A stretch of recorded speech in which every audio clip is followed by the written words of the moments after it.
أعوذ بالله من الشيطان الرجيم. بسم الله الرحمن الرحيم. السلام عليكم ورحمة الله وبركاته.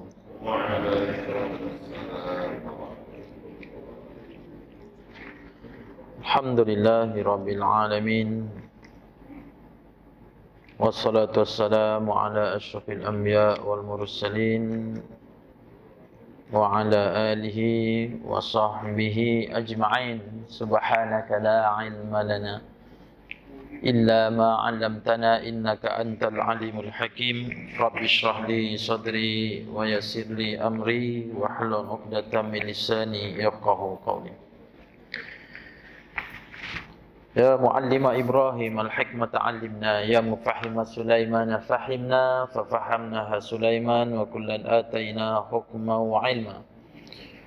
وسخرنا مع داود الجبال يسبحن والطير كنا فاعلين. يا رب سليمان ويا رب إبراهيم ويا رب موسى وعيسى ويا رب محمد صلى الله عليه وسلم، أخرجنا من ظلمات الجهل والنسيان برحمتك يا أرحم الراحمين. اللهم زدنا علما وارزقنا فهما برحمتك يا أرحم الراحمين. اللهم نورنا بنور علمك وأبعدنا النسيان برحمتك يا أرحم الراحمين. اللهم ارزقنا فهم النبيين وحفظ المرسلين وإلحام الملائكة المقربين برحمتك يا أرحم الراحمين. والحمد لله رب العالمين. Alhamdulillah, sama-sama kita memanjatkan kesyukuran kepada Allah Subhanahu wa taala, keizinan daripada Allah Subhanahu wa taala. Hari ini kita ditemukan oleh Allah Subhanahu wa taala setelah kita kuarantin lebih kurang 5 bulan. Sebulan ke-6 baru kita jumpa kembali. Alhamdulillah, mudah-mudahan pertemuan kita di bawah rahmat Allah Subhanahu wa taala, kehadiran kita menjadi salah satu daripada kebaikan di sisi Allah Subhanahu wa taala, insya-Allah. Amin ya rabbal alamin.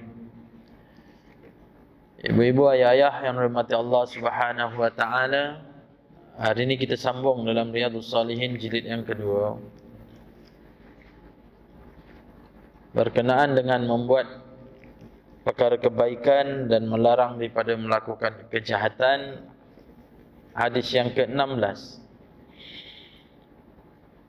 hadis yang telah diriwayatkan daripada Abi Sa'id Al-Khudri radhiyallahu an, qala sami'tu Rasulullah sallallahu alaihi wasallam yaqul man ra'a minkum munkaran falyughayyiru bi yadihi fa in lam yastati' fa bi lisanihi fa in lam yastati' fa bi qalbihi wa dzalika adhaful iman. Yang bermaksud daripada Abu Sa'id Al-Khudri radhiyallahu an, katanya, aku dengar Rasulullah sallallahu alaihi wasallam bersabda, sesiapa di antara kamu melihat ataupun dikatakan di sini ialah mengetahui sesuatu kemungkaran, maka wajib dia mengubah dengan tangan dia. Jika dia tidak berkuasa, dengan lidahnya. Jika tidak berkuasa, maka dengan hatinya. Dan yang demikian itu adalah selemah-lemah iman, iaitu kesan iman yang paling sedikit. Ibu-ibu, ayah-ayah yang dirahmati Allah Subhanahu wa taala, apabila berlaku kemungkaran serta diketahui pula oleh orang ramai, adalah wajib, iaitu fardu kifayah. Maka di antara kita ini kena menegur dia bagi orang ramai, menghapuskan kemungkaran itu. Walau bagaimanapun, apabila kemungkaran itu telah ataupun hanya diketahui oleh seorang sahaja, maka menjadi fardu ain baginya untuk menghapuskan kemungkaran tersebut. Jadi ibu-ibu, ayah-ayah rahmat Allah Subhanahu wa taala, ini huraian daripada Riyadhus Shalihin. Nabi menyatakan barang siapa yang melihat kemungkaran kena ubah. Apa dia kemungkaran? Sesuatu perkara yang bertentangan dengan hukum Allah Subhanahu wa taala. Sesuatu yang Allah tak suka. Kita nampak, maka kita kena ubah. Dinyatakan dengan tangan ni apa? Uraian daripada hadis ini dengan tangan ialah dengan kuasa. Kalau seandainya kuasa yang besar, dia kena ubahlah dengan besarnya kuasa daripada pemerintah. Maksudnya pemerintah kena ubah, kita yang menegur pemerintah. Daripada yang besar turun ke bawah, pada negeri, kemudian kepada don, kemudian kepada kawasannya, dan sampai kepada qaryah kita. Dan sampai pada qaryah kita turun lagi sampai kepada sahabat-sahabat kita, ahli keluarga kita. Kena ubah. Kuasa ni dengan kuasa lah. Kalau dalam keluarga, suamilah yang mempunyai kuasa. Jadi suami kena ubah. Sebab tanggungjawab pada suami terlalu besar. Dia kena tanggung orang di bawah dia. Termasuklah anak-anak dan juga isteri dia di bawah tanggungan dia. Dia kena ubah, ia kena ubah. Sebab itulah kalau nampak kemungkaran di antara isteri-isteri, suami kena ubah. Jangan suami pula membenarkan sesuatu yang dilakukan oleh keluarga. Anak-anak tidak menutup aurat, maka ayahlah yang bertindak untuk menegur. Ibu sebagai asisten, penolong kepada ayah, tegur. Tapi kalau seandainya ayah pun takut nak tegur, disebabkan apa? Tak dapat bulanan dia, maka ni di kalangan orang yang dayus. Dayus ni arti dia, kita kata pengecut lah. Dan sesungguhnya dayus ini adalah ahli neraka. Sebab tu kita pernah dengar orang kata dayus, dayus, engkau ni dayus. Kita jangan sewena-wena mengatakan dayus kepada seseorang. Jadi kemungkaran di sisi Allah Subhanahu wa taala tak dapat diubah. Dalam keluarga, ayah dia ni dipertanggungjawabkan. Di mana? Di akhirat nanti. Kat dunia mungkin dia terlepas. Semua akan disoal. Kat dunia pengadilan diletakkan di bawah peguam ataupun diletakkan sebagai hakim. Sebenarnya hakim meletakkan hukuman di dunia. Kat akhirat besok hakim pun kena masuk bicara juga. Dia akan ditanya oleh Allah Subhanahu wa taala. Masa itulah dia tahu kedudukan dia yang sebenar. Kat dunia dia boleh selamat, tapi kat akhirat tak selamat. Kat dunia boleh menjadi saksi yang menipu, tapi kat akhirat tak boleh. Semua akan ditanya oleh Allah Subhanahu wa taala di akhirat nanti. Allah tanya kepada kita dengan umur kita. Allah tanya. Umur kita Allah akan tanya. Lagi apa yang Allah Subhanahu wa taala akan tanya lagi? Iaitu tentang ilmu kita yang kita dah belajar. Allah akan tanya. Ini siapa yang kata ni? Adalah Nabi SAW. Umur kita Allah akan tanya. Kemana kamu habiskan umur kamu? Perbicaraan kat sana. Yang kedua, iaitu ilmu kita. Kita dah belajar, adakah kita amalkan ke tidak? Allah akan tanya. Jangan pula terasa pada hati ibu-ibu, ayah-ayah, susah juga kalau belajar. Bila belajar dah tahu kena amal. Tentu arah tak payah belajar. Allah tak akan tanya. Ini di antara akal yang pendek berkata demikian. Sesungguhnya dia akan ditanya di akhirat besok. Sebab Nabi dah bagi tahu melalui utusan Allah Subhanahu wa taala. Nabi itu pembawa utusan bagi umat. Nabi bagi tahu suruh belajar. Suruh belajar selagi mana kita hidup, daripada buayan sampai ke liang lahat. Jangan kata kalau seandainya kita tak belajar kita selamat. Kita tak selamat lagi. Sebab perbicaraan di sana terlalu dahsyat sangat. Isteri tidak mengenal suami, anak tidak mengenal ayah ibu. Apa maksudnya? Waktu perbicaraan di hadapan dia dengan api neraka. Kat dunia mungkin anak sayang kepada ibu dan ayah, Ayah dan ibu juga sayang kepada anak. Tapi bila perbicaraan di sana, dia sanggup mengheret ayah dan ibu dia untuk dihumbankan ke dalam api neraka, semata-mata untuk menyelamatkan dia. Ini waktu ni kita tak terasa sedemikian. Sebab apa? Sebab belum bertemu pada hari tersebut. Betapa manusia terlalu takut, terlalu dahsyat sangat. Kalau sekarang kita tengok anak kita, kita kasihan. Tengok dia demam, kita bantu dia, kita bawa pergi doktor. Tapi di sana, sehinggakan takutnya manusia nak dihumban, sanggup dipertaruhkan. Kalau nak masukkan, ya Allah, ambillah anak aku ini. Anak pula akan berkata, sesungguhnya Allah, jangan kau masukkan aku, maka masukkan ayah aku, kerana ayah aku dan ibu aku tidak pernah pun mendidik aku. Tu tuan-tuan, ibu-ibu, ayah-ayah rahmat Allah Ta'ala, ketakutan yang amat sangat. Jadi ilmu pun kena belajar. Nabi SAW ajarkan kepada kita untuk belajar ilmu. Sebab tu kita datang, kita belajar dengan kekuatan keimanan ibu-ibu, ayah-ayah, semata-mata untuk mengharap kepada Allah Subhanahu Wa Taala, Allah redha kita. Dalam syurga nanti Allah berikan semua apa yang kita nak. Sehingga kan satu ketika Allah akan panggil kita dalam syurga, adakah kamu nak aku berikan sesuatu yang lebih tinggi darjatnya daripada syurga ini? Maka ahli syurga kata, ya Allah, kami dah dapat apa yang kami tak dapat kat dunia. Nikmat yang terlalu besar, terlalu besar kenikmatan yang kau beri ini.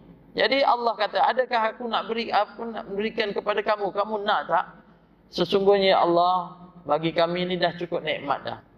Rupa-rupanya Allah bagi lagi besar. Apa dia? Dikatakan bahawa aku berikan kepada kamu ialah keredoanku. Allahu Akbar. Tak tergambar bagaimana keadaan keredoan Allah Subhanahu Wa Ta'ala. Kita rasa nikmat tu dah ada dalam syurga. Rupa paling tinggi adalah reda daripada Allah Subhanahu Wa Ta'ala. Nabi kata yang ketiga, apa dia? Iaitu harta kamu. Kat akhirat besok Allah akan tanya, harta kamu daripada mana kamu dapat? Kamu kumpul-kumpulkan daripada mana kamu dapat? Dan akan ditanya juga oleh Allah Subhanahu Wa Ta'ala, ke mana kamu habiskan? Jadi harta pun akan ditanya. Kalau kemungkaran kita buat, dapatkan harta kerana kemungkaran, Allah akan tanya, Allah akan tanya. Bagi kita, kita kalau nampak kemungkaran, kita kena ubah. Banyak kemungkaran. Sebab dia kata, kullu umat Adam khata'un. Semua umat Adam ni, semua ada salah. Tak ada yang tak bersalah. Semua ada salah. Kita ni ada salah pada Allah Ta'ala. Sebab itulah Allah tak hairan kita ini buat salah. Allah tak hairan kita buat salah. Allah tak pelik kita buat salah. Memang kita buat salah. Tapi yang Allah pelik, kenapalah hamba aku ni tak mahu mohon ampun pada Allah Ta'ala.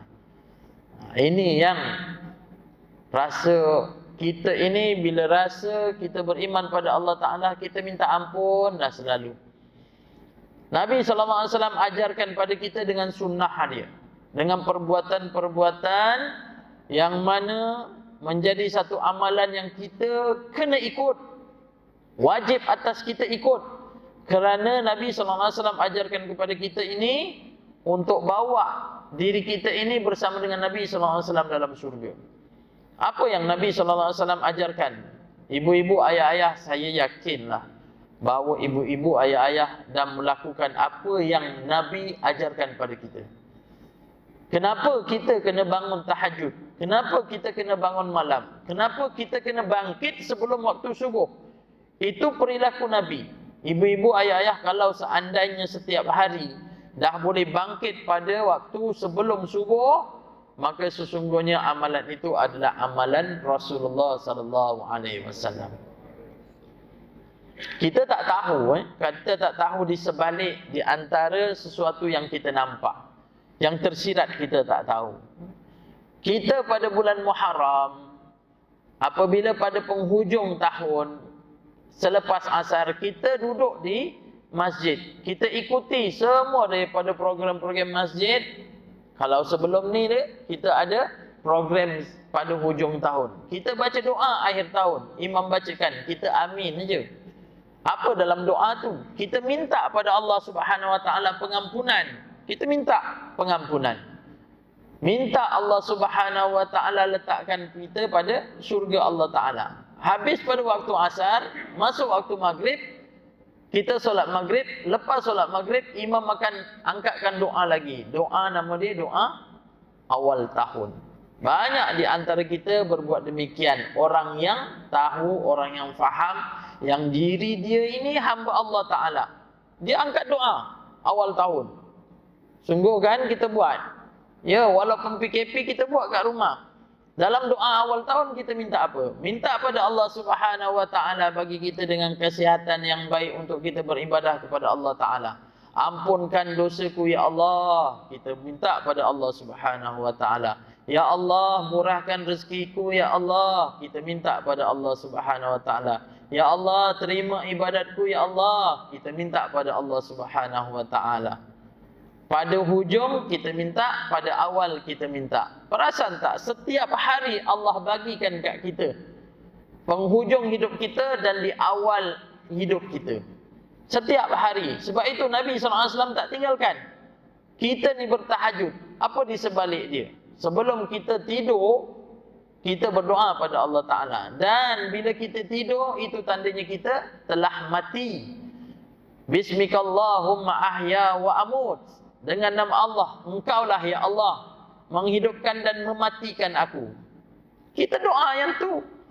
Kita tidur tu seumpama kita mati. Tapi bila kita dah bangkit daripada tidur, apa kita baca? Alhamdulillahillazi ahyana ba'dama amatana wa ilaihin nusyur. Segala puji bagimu ya Allah. Engkau yang telah menghidupkan aku, hidupkan kita ni selepas kita mati. Jadi kita doa pada Allah Ta'ala. Sebab tu orang yang boleh bangkit tahajud, maka sesungguhnya dia telah melakukan amalan sunnah Nabi SAW. Kenapa kita kena tahajud? Sebab tu dikata bahawa kullu ummati Adam khata'un. Kita ni tiap-tiap hari buat dosa. Sebab itulah bila mana kita ini belum matahari terbit, matahari belum nampak lagi, kita kena mengubah pada diri kita ini untuk doa pada Allah Ta'ala supaya buat baik. Dan tuan-tuan, ibu-ibu, ayah-ayah dah buat baik dah, alhamdulillah. Kalau siang lah, ni kan kejap lagi matahari dah naik, ni gelap lagi ni. Tak payah pandang-pandang luar, gelap lagi. Tuan-tuan boleh tengok luar nanti bila dah siang. Tengok dah siang tu, dah terang ni, ustaz tak berhenti-berhenti lagi, insyaAllah. Terang ni saya berhenti. Ni, kita ni bila siang, agak-agak hari ni langkah kita kat mana? Adakah kita duduk saja di atas sejadah? Tak. Dah ada rancangan hari ni nak pergi mana dah. Ada rancang ni lah Sabtu Ahad ni. Nak cuti, bawa anak pergi berjalan. Sebab tu habis saja dikatakan bahawa PKP, bagi fasa pertama, fasa kedua penuh. Tuan-tuan tengok kan, penuh. Ini pun tak jauh, Tanjung ni kan tahulah Tanjung kan dekat dengan pantai. Penuh. Kita tengok Kelebang, penuh. Pantai Rombang, penuh. Ustaz mana tahu penuh? Ustaz pun pergi juga. Tengok, ya Allah, macam ni rupanya. Saya lalu sana, subhanallah. Orang dalam keadaan nak lepaskan. Ada yang kata nak lepaskan, rindu dia, geram dia nak duduk tepi pantai. Langkah kita ni tuan-tuan, siang aja kita melangkah jauh. Yang pergi pantai, yang pergi air koro, pergi botanikal, kemudian yang pergi shopping, tak payah cerita, penuh tuan-tuan. Yang ada penjarakan dah tak ada jarak-jarak dah. Agak-agak langkah kita pergi mana-mana tu ada tak dosa? Kaki kita ni ada dosa. Tangan kita ada dosa. Mata kita tak payah cakap lah. Mulut subhanallah. Bila siang. Sedangkan itu akan ditanya oleh Allah Ta'ala. Yang 7 perkara ataupun 7 tempat yang kita pada diri kita ini yang akan ditanya, yang selalu buat dosa. Mata kita, mulut kita, telinga kita, tangan kita, kaki kita, perut kita dan juga kemaluan. Allah akan tanya. Dia menjadi persaksian. Tapi kita bangkit pada subuh. Sebelum subuh kita dah bangkit. Apa kita buat? Kita terus angkat tangan. Doa pada Allah Ta'ala. Terus pergi ambil air sembahyang. Ambil sembahyang kita tahajud, alhamdulillah, tangan kita sucikan. Kita mengangkat sejadah yang kita angkat, kita ambil sungkup, tangan kita semua dah buat baik, alhamdulillah.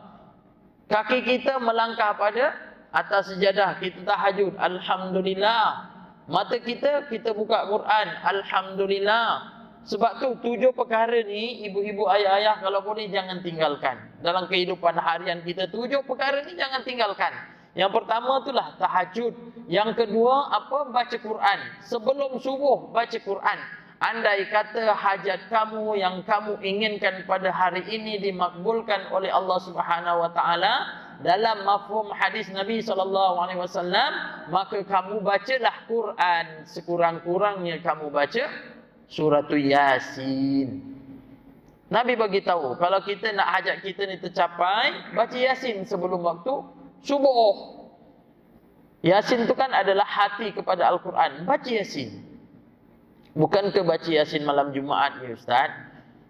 Betul. Bukan malam Jumaat saja. Pada tiap-tiap hari baca Yasin. Malam Jumaat tu Nabi bagi tahu kalau boleh baca surah Kahfi. Lagi banyak menyesal pula tanya. Sebenarnya itulah dia suruh baca surah apa? Surah Kahfi. Tapi tengok surah Kahfi banyak, kita baca Yasin. Tak apa, alhamdulillah, bacalah. Jangan petikaikan Yasin ke, Kahfi ke, Yasin ke, Kahfi ke. Yang penting adalah baca Quran.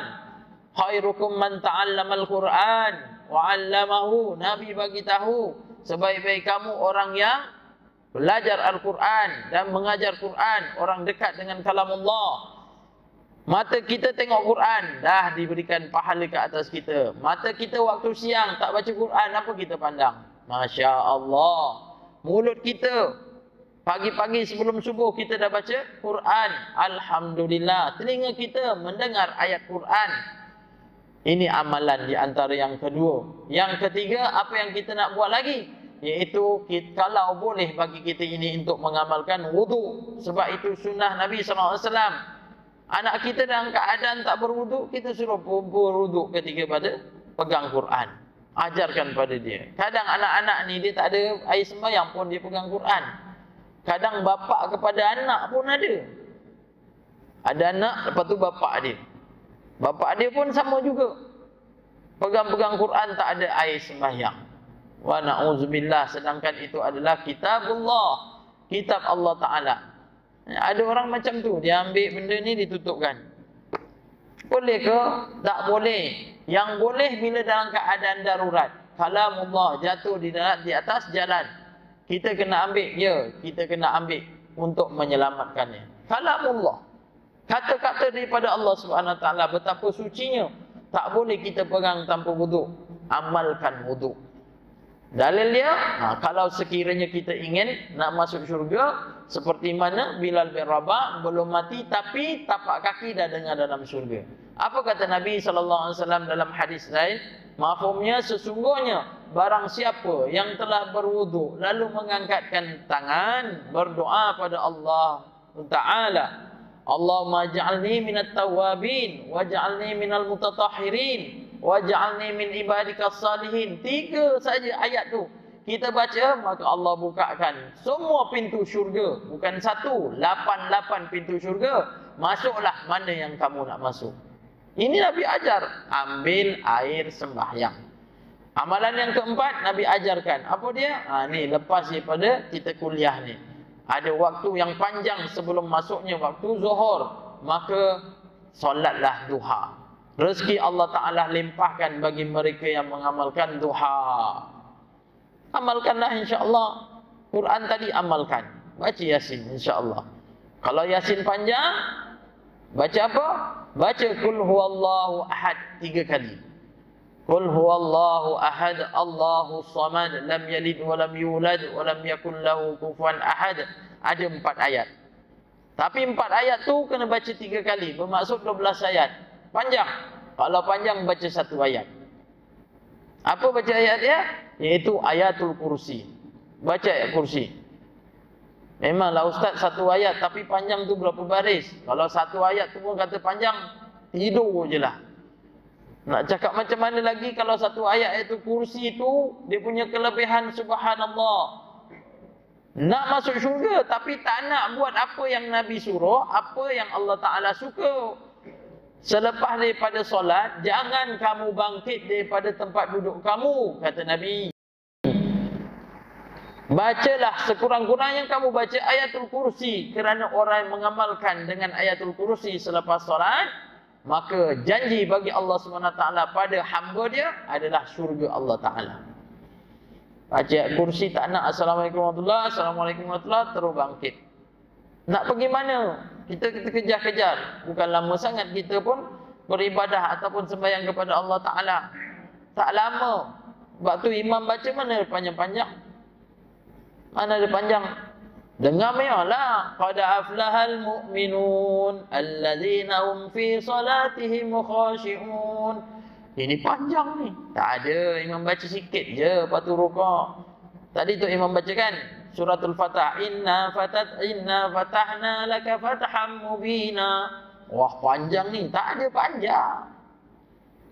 Telinga kita dengar ayat Quran. Pahala dia sama. Satu huruf yang membaca dengan yang mendengar sama Allah berikan. Mana ada panjang? Tok Imam bukan tak tahu. Tok Imam tahu sebaik-baik jadi imam ialah baca ayat-ayat pendek. Bukan Tok Imam tak tahu. Tok Imam tahu. Dan makmum biasanya lagi tahu. Sebab tak jadi imam. Sebab Tok makmum tahu. Kalau boleh dia nak cakap dengan imam. Imam baca pendek-pendek je lah, mam. Betul tak tuan-tuan? Tuan-tuan suka tak imam baca pendek? Tak suka? Suka. Sebab tu kalau Tok Imam baca tengah-tengah tu, makmum risau je. Panjang ni, panjang. Alam tara ilal ladzina kharaju min diyarihim wa hum ulufun hadaral maut. Makmum belakang dengar Allahu Akbar. Ujung maut kan rasa insaf Allah. Lepas tu Tok Imam diam. Asal Tok Imam diam? Makmum ingat Tok Imam sedih, rupanya Tok Imam terlupa. Apa ayat lepas tu? Imam pun ulang. Alam tara ilal ladzina kharaju min diyarihim hadaral maut. Tak jumpa ayat tu. Tok Imam dah terlupa. Alam tara ilal ladzina kharaju makin pendek. Tok Imam dah tak ingat. Alam tara, makmum cukup main suka macam tu. Alam tara, makmum pun tahu. Alam tara kaifa fa'ala rabbuka bi ashabil fil. Dia suruh imam baca pendek je. Ibu-ibu, ayah-ayah rahmat Allah Ta'ala. Yang ketiga, ambil sembahyang. Yang keempat, duha. Yang kelima apa? Yang kelima ialah kita ni tuan-tuan langkahkan kaki kita ke masjid. Itu yang kelima. Tapak kaki kita ni melangkah ke masjid rumah Allah. Dapat kuliah, dengarlah. Seketika tak apa. Kalau boleh sampai habis. Pahala seperti mana haji, umrah. Nabi bagi tahu kalau kamu nak masuk dalam syurga, antara jalan ke syurga ialah kamu datang menuntut ilmu. Mafhum daripada hadis Nabi SAW. Kita nak dengar kata siapa lagi? Nak dengar kata siapa? Kata Nabi SAW lah. Ingat, kita punya keimanan ni, saya punya keimanan lah tuan-tuan. Terlalu kecil sangat, terlalu nipis sangat iman kita. Bagaimana keadaan sahabat-sahabat Nabi yang sama dengan Nabi SAW? Iman dia macam mana? Masya Allah. Kita kata bahawa iman dia kuat, iman dia tebal. Tapi bila diuji oleh Allah Subhanahu Wa Taala, bergoncang tak? Bergoncang. Digoncangkan iman dia tuan-tuan. Dalam peristiwa perang Hunain. Tuan-tuan tahu tak cerita perang Hunain?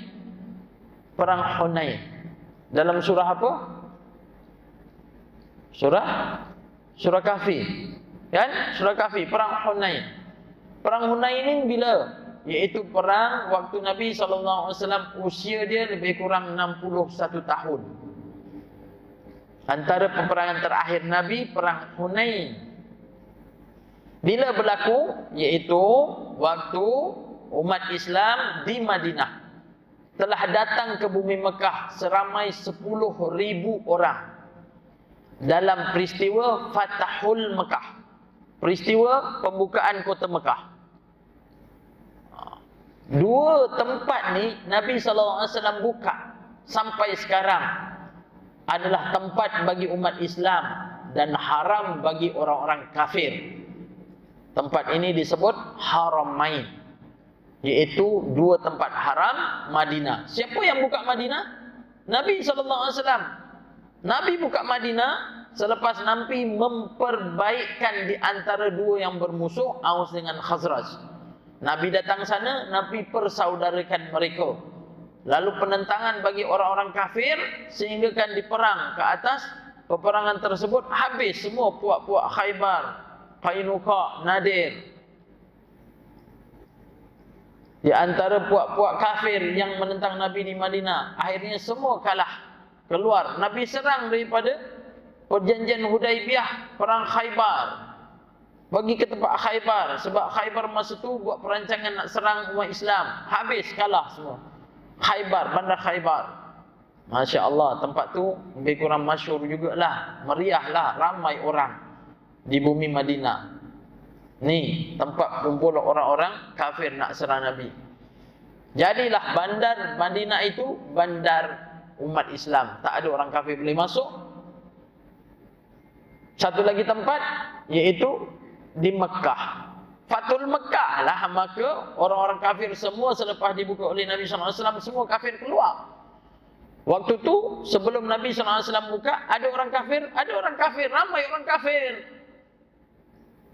Anak Abu Jahal, dulu saya cerita tentang Ikrimah tu kan. Ikrimah tu anak Abu Jahal duduk di Mekah.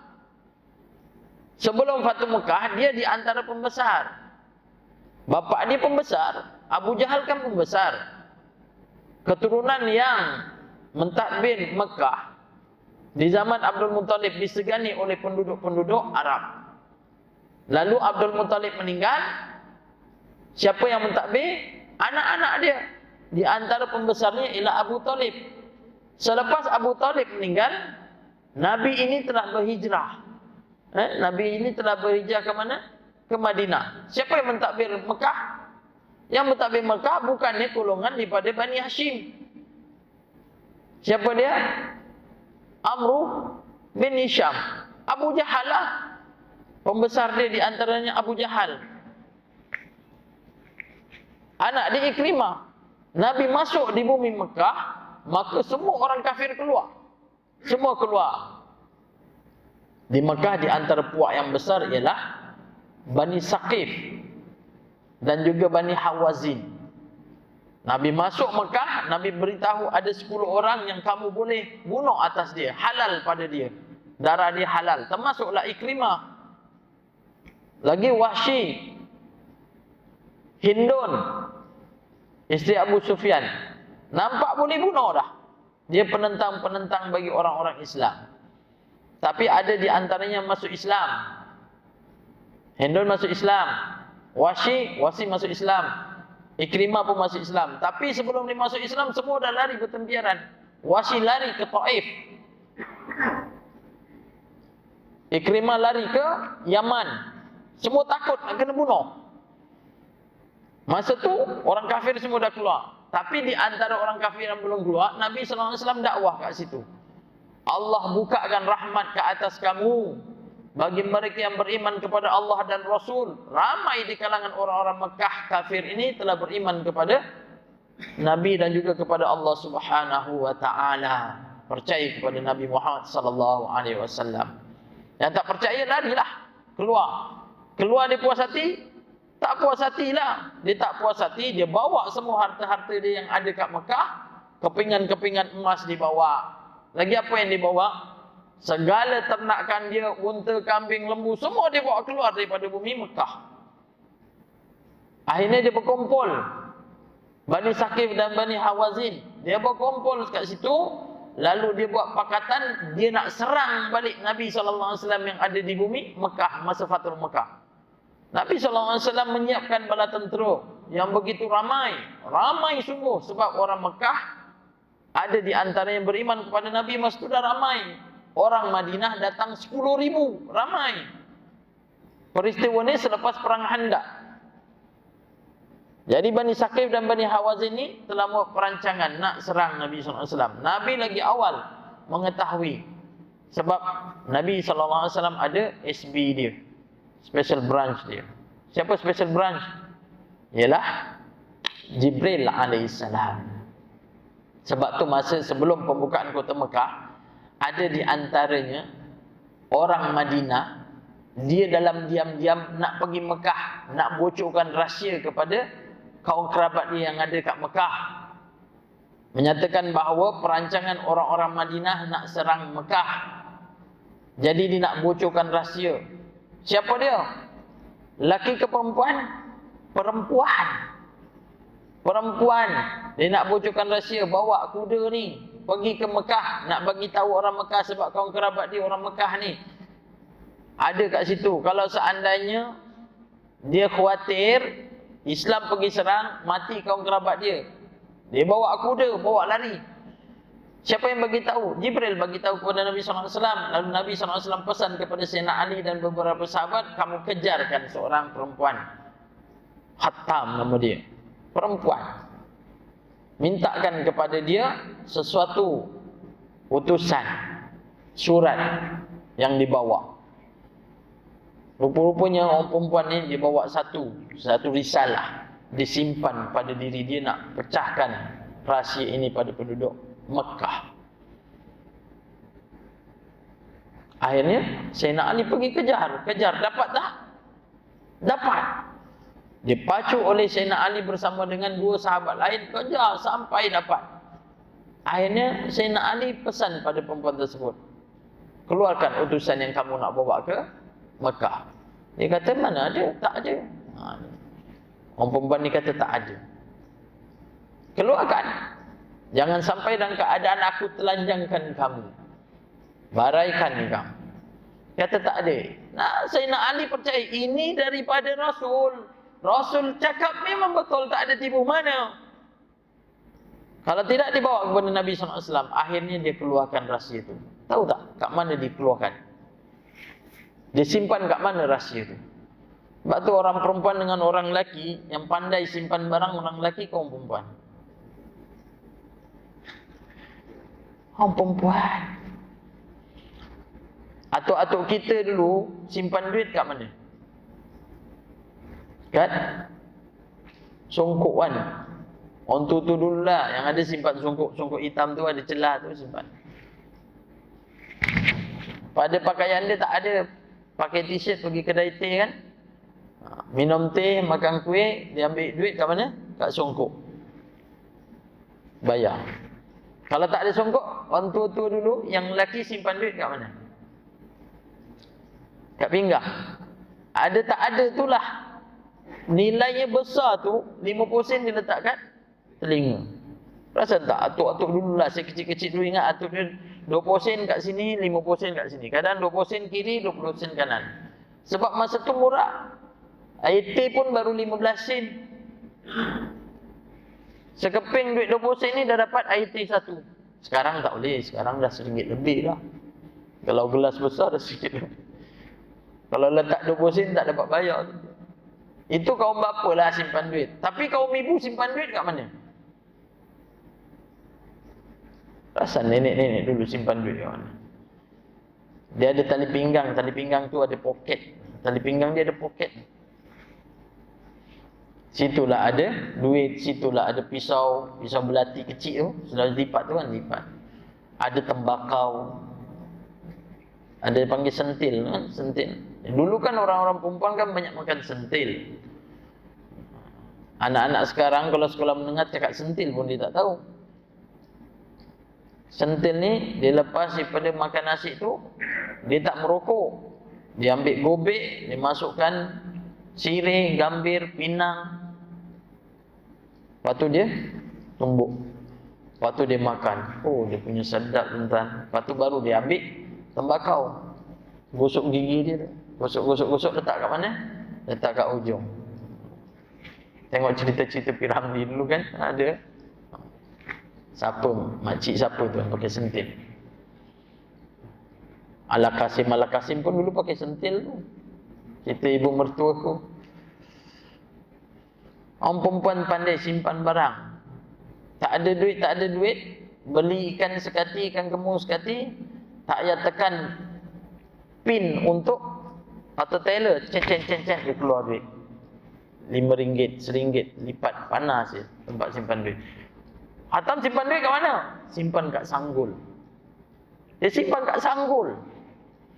Orang kalau nak buat suatu kejahatan macam-macam, tuan-tuan, sebab tu penagih-penagih ataupun di antara orang yang mengedar dada yang ada ikatkan dalam tiup metelan. Telan tu ditergantung, tuan-tuan, diikatkan kat gigi.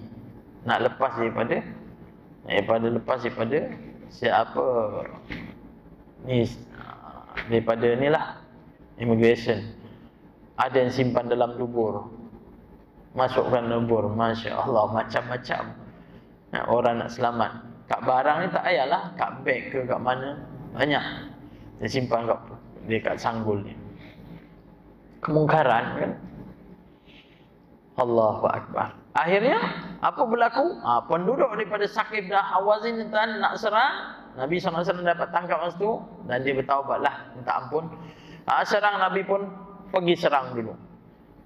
Orang Islam sangka bahawa sesungguhnya dia akan menang. Kenapa dia menang? Sebab Islam terlalu ramai. Rupanya tak. Rupanya tidak. Kerana kekuatan Islam itu adalah kerana keimanan dia. Sebab itulah, tuan-tuanlah orang yang kuat. Orang yang kuat, orang yang dapat bangkit pagi, dapat pergi ke rumah Allah pagi-pagi, boleh menanti sekejap. Ni orang yang kuat. Bukan masa mula-mula kahwin tu boleh cempung isteri tu, tengok abang kuat. Itu bukan kuat. Lepas tu subuh terlajak, tak kuat sebenarnya. Yang kuat ni dah boleh bangkit. Masya Allah. Apa berlaku? Allah uji dengan keimanan. Allah uji keimanan. Menang tak tentera Islam? Menang. Itulah di antara peperangan yang harta terlalu banyak, iaitu harta ghanimah yang dirampas oleh orang-orang Islam.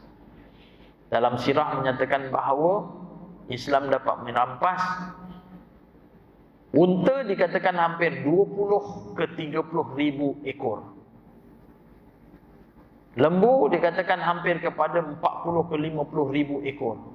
Kambing 100 hingga ke 200 ribu ekor. Banyak ni, tuan-tuan. Banyaknya. Akhirnya sampai di Madinah, sampai di Mekah, Nabi terus kumpulkan semua penduduk-penduduk Mekah dan Madinah. Lalu Nabi SAW panggil pembesar-pembesar daripada kaum-kaum di Mekah ini untuk diberikan agihan ghanimah. Nabi bagikan, dipanggil satu di antara ketua puak ni, ambil 100 ekor unta. Kamu datang 100 ekor unta, 100 ekor unta. Dia bagi. Akhirnya Nabi SAW tak berikan satu pun pada penduduk-penduduk Madinah. Nabi tak bagi. Adil tak? Tuan-tuan, adil tak? Orang Madinah kata apa? Sesungguhnya aku tengok dia tak adil. Nabi dah hadirkan dah, tak adil. Wallahi tak adil. Dengar kata tak adil, seorang sahabat Sa'ad bin Ubaidah, dia pergi jumpa dengan Nabi. Sesungguhnya ada di antara orang-orang yang sama-sama di Madinah melihat pembahagian tersebut, dikatakan tak adil. Nabi terus telinga jadi merah. Muka Nabi SAW merah. Kata Nabi, kalau sekiranya diutuskan Allah ni ke atas aku dengan Rasul yang bahagikan Nabi SAW, adakah pembahagian yang lebih adil daripada aku, daripada Nabi? Ada tak ya pembahagian lebih adil daripada aku, daripada Allah Subhanahu Wa Taala? Terkejutlah Sa'ad. Kalau betul kamu beriman, kamu pertikaikan apa yang telah diberikan oleh Nabi kepada orang-orang Islam yang baru masuk Islam. Nabi kata kumpulkan semua penduduk-penduduk Yasrib, penduduk-penduduk Madinah yang datang tu kumpulkan. Nabi tanyalah. Dia tanya Sa'ad sendiri, adakah kamu sama dengan pemikiran daripada kaum kamu? Dia kata, aku pun sama juga ya Rasulullah. Tak adil. Akhirnya Nabi tanya, ini adalah daripada Allah Ta'ala. Tapi manusia kan, dia rasa macam tak puas hatilah. Dia bercakap. Di antara yang bercakap apa? Dia katakan, kami ini ya Rasulullah sama-sama berjuang dalam Islam, berperang dalam perang Badar. Ada di kalangan saudara-saudara kaum kerabat dia yang mati dalam peperangan Badar, orang Madinah. Kami ikuti dalam perang Uhud. Perang Uhud kami ikuti ya Rasulullah. Di kalangan ramai orang-orang Islam Madinah mati dalam perang Uhud. Tapi kami tak dapat pun bahagian daripada ghanimah perang Hunain.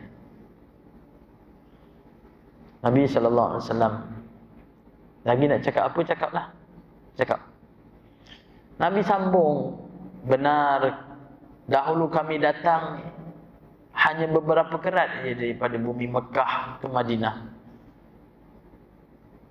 Kami ditolong oleh orang-orang Madinah.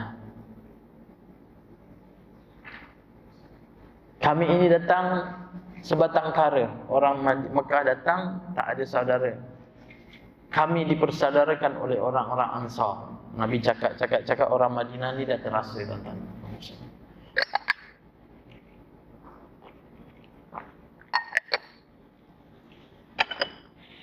Kami dulu dalam keadaan susah, kami duduk Madinah, kami senang. Orang Madinah bila Nabi SAW cakap macam tu terus tunduk. Tapi kamu tahu tak, sesungguhnya apa yang kamu nak ke atas penduduk-penduduk Mekah yang kami agihkan, dia belum mengenal Islam.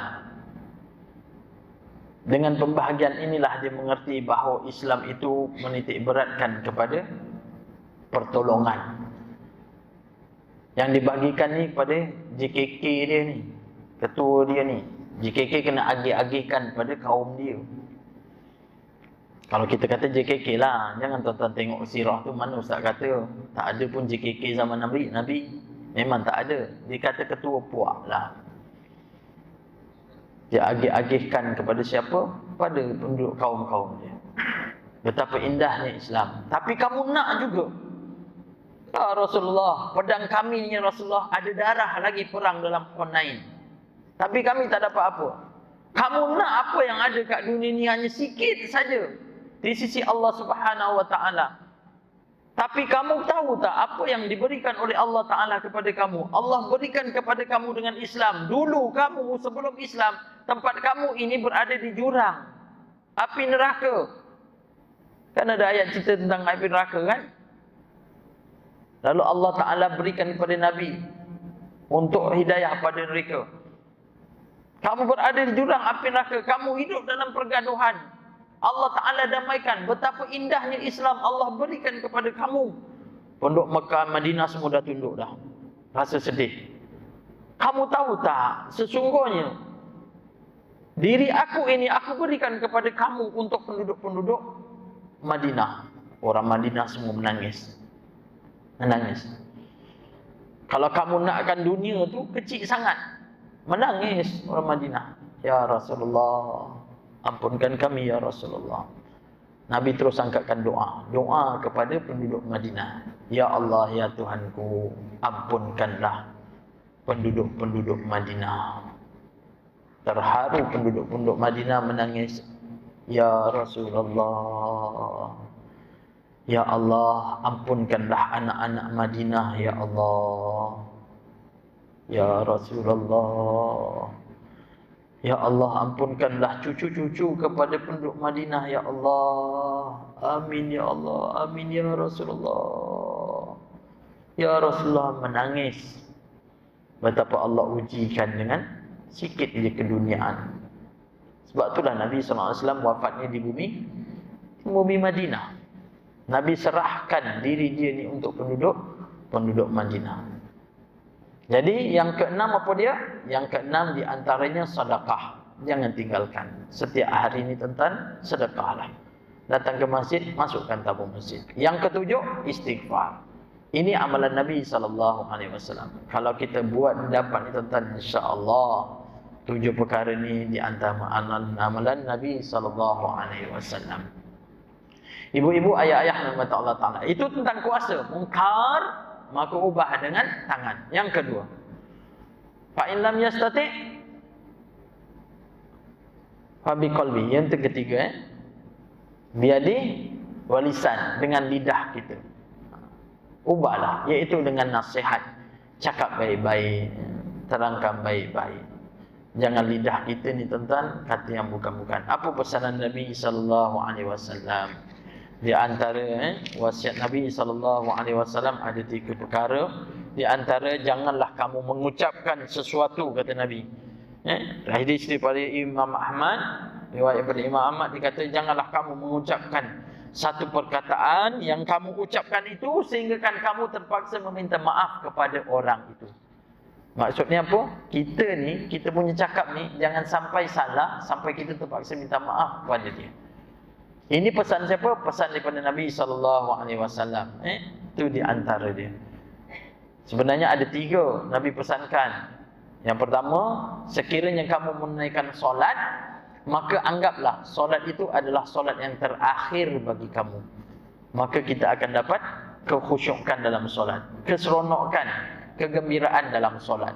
Ini pesan Nabi. Rasa-rasa solat kita seronok tak? Tu kita tengok imam jadi ni, tadi terang bunyinya, seronok kita. Tapi kalau tak seronok, kena hati-hatilah. Kenapa hati-hati? Sebab mungkin keseronokan tak dapat sebab daripada awal kita untuk menunaikan solat. Itu apa dia? Wuduk kita. Wuduk kita itulah dalam kesempurnaan solat kita. Kalau kita jaga betul-betul wuduk kita, insya-Allah solat kita pun kita akan terjaga. Sebab orang kadang wuduk pun bukan dalam keadaan beradab kan? Adab dalam wuduk, kita tak boleh bercakap, jangan bercakap. Adab dalam wuduk, setiap kali basuhan kita tu tengok dalam kitab Al-Azkar. Hidayatus Salikin pun sama juga cerita. Daripada kita komo-komo tu pun minta pada Allah, ya Allah peliharalah mulut aku ini ya Allah daripada kata-kata yang keji. Basuh muka, ya Allah berikanlah cahaya kepada muka aku ini di alam mahsyar nanti. Minta doa basuh muka tu. Sebab orang yang di mahsyar ni Allah akan cerahkan mata muka dia ni di antara 4 golongan. Pertama, orang solat. Yang kedua, orang yang sentiasa berwudu. Yang ketiga, orang yang banyak berselawat ke atas Nabi SAW. Yang keempat, di antara orang yang suka membaca Quran. Wajah kita, tangan kita minta tangan kanan, ya Allah, tangan inilah ya Allah yang akan menerima kitab amal kebaikan. Ya Allah, basuh tangan kiri, jauhkanlah ya Allah daripada tangan kiri ini menerima kitab daripada amalan ya Allah. Jadi ni kita basuh semua, kita doa. Rambut kita basuh, ya Allah ampunkanlah dosa aku sebanyak mana rambut yang ada di kepala aku. Minta ampun kaki aku ni, ya Allah pergilah tempat-tempat yang baik, doa. Kesempurnaan dalam wuduk, kesempurnaan dalam solat kita. Jadi kita nasihatkan anak-anak kita, kita nasihatkan macam tu. Dan seterusnya dengan hati kita. Hati kita ni tuan-tuan, fikirlah pada perkara yang baik-baik je tuan-tuan, jangan perkara-perkara yang buruk. Tuan-tuan tengok dalam kata-kata hikmah kat sini. Kata-kata hikmah pasal syukur ni. Pasal syukur ni, walaupun perkara kecil kita syukur, suatu perkara itu adalah besar bagi kita lah. Tapi kalau sekiranya seseorang itu diuji dengan perkara yang sedikit, dia akan merasakan perkara itu besar bagi dia. Jadi itulah hati kita ni, tuan-tuan kena jagalah hati kita. Fikir dalam keadaan husnuzan, buat baik je, mampu bagi kita lah. Tapi kalau kita tak mampu, adalah selemah-lemah iman. Jadi ibu-ibu, ayah-ayah rahmati Allah Subhanahu Wa Taala, kita baca pengajaran di antara hadis ni yang kedua. Jika cara menghapuskan kemungkaran itu adalah berperingkat-peringkat, iaitu bergantung kepada kemampuan dan keadaan yang sesuai, iaitu sekiranya kemungkaran itu boleh dihapuskan dengan menggunakan kekuasaan atau kemampuan, maka tidak boleh seorang itu bertindak dengan cara memberi nasihat, iaitu cara yang lebih lemah daripada kekuasaan kecuali tidak berdaya buat demikian, begitulah seterusnya. Ini nak ubahlah dengan tangan. Kuasa, tak kuasa dengan nasihat. Kalau seandainya tak mampu, maka kita membenci perkara tersebut. Itu adalah paling lemah. Selemah-lemah iman adalah kita membenci sekadar nampak kemungkaran. Kita tahulah pada diri kita tak mampu nak ubah. Allahu Akbar. Tak nak tengok terus. Itu selemah-lemah iman. Kita mengharapkan doa je lah pada Allah Ta'ala, mudah-mudahan Allah beri hidayah. Sekarang ni macam-macam dunia fitnah ni kan. Akhir zaman dunia fitnah. Kita janganlah buat sesuatu khulasah, iaitu dengan kesimpulan bila mendengar sesuatu. Sekarang ni orang boleh buat macam-macam, tuan-tuan. Macam-macam orang boleh buat. Badan saya kepala imam ni pun boleh. Saya tak sekarang ni, saya tengah bercakap ni, boleh ubah. Tok imam boleh ganti kepala saya. Sekarang, subhanallah.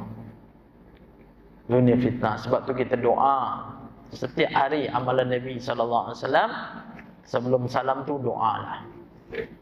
Allahumma inni a'udzubika min azabil qabri wa min azabi jahannam wa min fitnatil mahya wal mamat wa min syarri fitnatil masih dajjal. Nabi pesan doa tu sebelum salam.